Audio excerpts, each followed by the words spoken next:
বাজাইন দুই খণ্ড করলেন। বলেন কয় খণ্ড করলেন? জবান খুলে বলেন কয় খণ্ড করলেন? দুই খণ্ড করার পর আব্দুল্লাহ জুলবাজাইন একটা কম্বল দিয়ে দুই খণ্ড, এক খণ্ড গলার ভিতরে জড়িয়ে রাখলেন, আরেক খণ্ড দিয়ে লজ্জা স্থানকে ডেকে রাখলেন। লজ্জা স্থানকে রেখে মক্কা থেকে মদিনায় চলে গেলেন। মদিনায় মসজিদের নববীর পাশে বসে রয়েছে আর গুনগুন করে কান্না করেছে। আল্লাহর নবী হুজরা মুবারক থেকে বের হয়ে আসলেন। কে তুমি? তোমার পরিচয় কে? বলছে আমার পরিচয় আব্দুল উজ্জা। ইয়া নবী আল্লাহ, আমি কালেমা পড়ার কারণে, ঈমান আনার কারণে আমাকে শাস্তি দেওয়া হচ্ছে, আমার ইজ্জত দিতে হয়েছে, মাল দিতে হয়েছে, সম্মান দিতে হয়েছে। ইয়া রাসূলুল্লাহ সব দিয়েছি, কিন্তু ঈমান আনার কারণে। আল্লাহর নবী সাহাবাই কেরামকে ডাক দিলেন, আসহাবে সুফা সাহাবীদেরকে ডাক দিলেন, সাহাবীরা রে, আব্দুল্লাহ জুলবাজাইনকে তোমরা নিয়ে যাও, আব্দুল্লাহ জুলবাজাইনকে নিয়ে তোমরা কোরআন শিক্ষা দাও। আব্দুল্লাহ জুলবাজাইন নতুন সাহাবী, ঈমান এনেছে, বেশি বেশি কোরআন তেলাওয়াত করে। একজন সাহাবী ঘুমাইতে পারে না, এমন অবস্থায় ঘুমাইতে পারে না, ঘুমে সমস্যা হয়।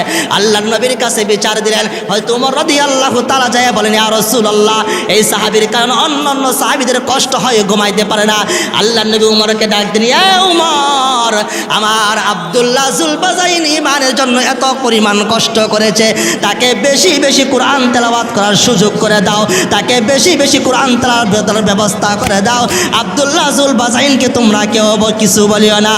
আল্লাহর নবী কিছুদিন পর তাবুকের যুদ্ধের জন্য ডাক দিলেন। তাবুকের যুদ্ধের জন্য সাহাবাই আজমাইনকে বললেন, আমার সাহাবীরা রে, কার বাড়িতে কি রয়েছে তাড়াতাড়ি নিয়ে আসো, যুদ্ধের ময়দানে যাব। একজন সাহাবী অযুদ্ধের ময়দানে যাওয়ার জন্য অনেক কিছু নিয়ে এসেছে।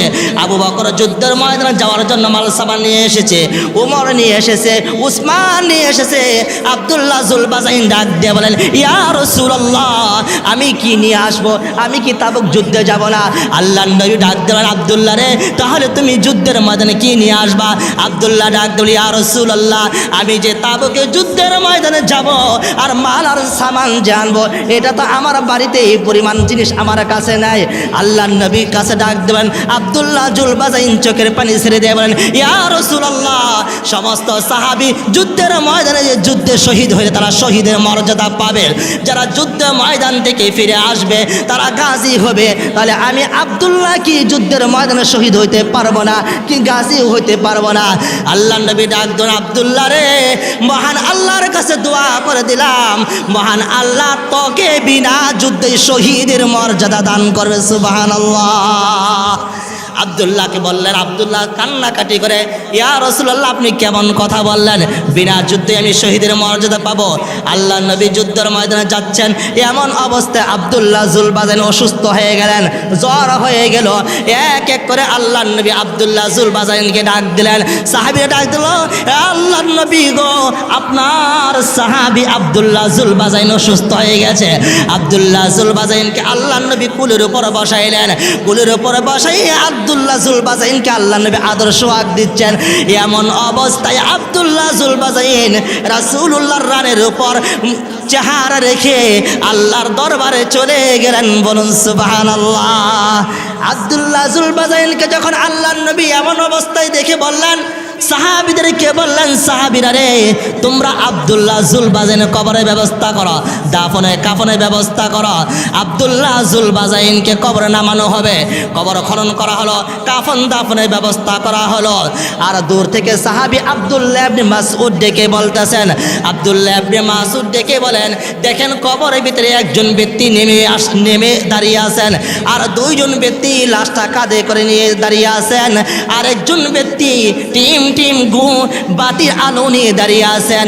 আর যিনি কবরে দাঁড়িয়ে আছেন উনি সবাইকে ডাক দিয়ে বলছেন, ওই দুইজন ব্যক্তিকে ডাক দিয়ে বলছেন, যেই দুইজন ব্যক্তি লাশটা ধরে রয়েছে, কাদের ভিতরে ধরে রয়েছে, ওই দুইজন ব্যক্তিকে কবরওয়ালা ব্যক্তি ডাক দিয়ে বলছেন, সাবধান সাবধান সাবধান, এটা মহান ব্যক্তির লাশ, এই লাশের সাথে তোমরা কেউ বেয়াদবি তোমরা করিও না। আব্দুল্লাহ ইবনে মাসউদ ডাক দিয়ে বলেন, এত সুন্দর কথা কে বললো? আর এত সুন্দর বাতির আলো নিয়ে কে দাঁড়িয়ে আছে? এমন অবস্থায় আব্দুল্লাহ ইবনে মাসউদ কবরের পাশে গেলেন। কবরের পাশে যাওয়ার পর যায় দেখেন, যিনি কবরে বসে দাঁড়িয়ে আছেন তিনি কেউ নয়, আপনার আমার নবী সাইয়্যিদুন নবী মুহাম্মদ রাসূলুল্লাহ সাল্লাল্লাহু আলাইহি সাল্লাম। আল্লাহ নবী বললেন, আব্দুল্লাহর জুলবাজাইন লাশটা আমার কাছে দাও। আব্দুল্লাহ জুলবাজাইন লাশটা যখন রাসূলের কাছে দেওয়া হলো, আর দুইজন ব্যক্তি লাশ নিয়ে দাঁড়িয়ে ছিল। ওর দুইজন ব্যক্তি এমন কোন সাহাবী গো, এমন উঁচু মাকামওয়ালা সাহাবী, যে সাহাবী হলেন হযরত আবু বকর আর ওমর রাদিয়াল্লাহু তাআলা। আবু বকর ওমর রাদিয়াল্লাহু তাআলা দুইজন ব্যক্তি লাশটা কাঁধে করে নিয়ে কবরে রাখলেন। আর কবরে যিনি দাঁড়িয়ে আছেন নবী মুহাম্মদ রাসূলুল্লাহ, আর টিম আলু বা তিনি দাঁড়িয়ে আছেন হযরত বেলাল রাদিয়াল্লাহু তাআলা। দূর থেকে আব্দুল্লাহ মাসউদ ডাক দিয়ে বলেন, এই কে রে, তোমরা কে? এত সৌভাগ্যবান ব্যক্তি কে যার লাশ রাসূল নিজে শোয়াচ্ছেন। হায় হায়, আসমানের মালিক, জমিনের মালিক, আজকে যদি আব্দুল্লাহ জুলবাজাইন লাশ যদি আব্দুল্লাহ না হয়ে আমি যদি মাসুদ হইতাম, তাহলে কতই না ভাগ্যবান আমি হয়ে যাইতাম।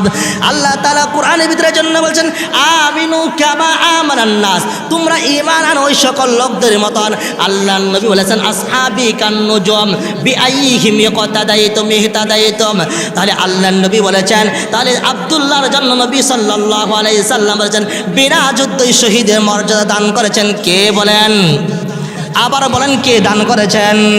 তাহলে মুহতারাম হাজরিন, নিজের জবানকে হেফাজত রাখতে পারবো না বলেন? নিজের লজ্জা স্থানকে হেফাজত রাখতে পারবো না বলেন? তাহলে আরেকটা হাদিস বলি, আল্লাহ নবী বলেন, আন আবি যার রাদিয়াল্লাহু তাআলা আনহু قال قال رسول الله صلى الله عليه وسلم ثلاثه لا يكلمهم الله يوم القيامه ولا يزكيهم ولهم عذاب اليم।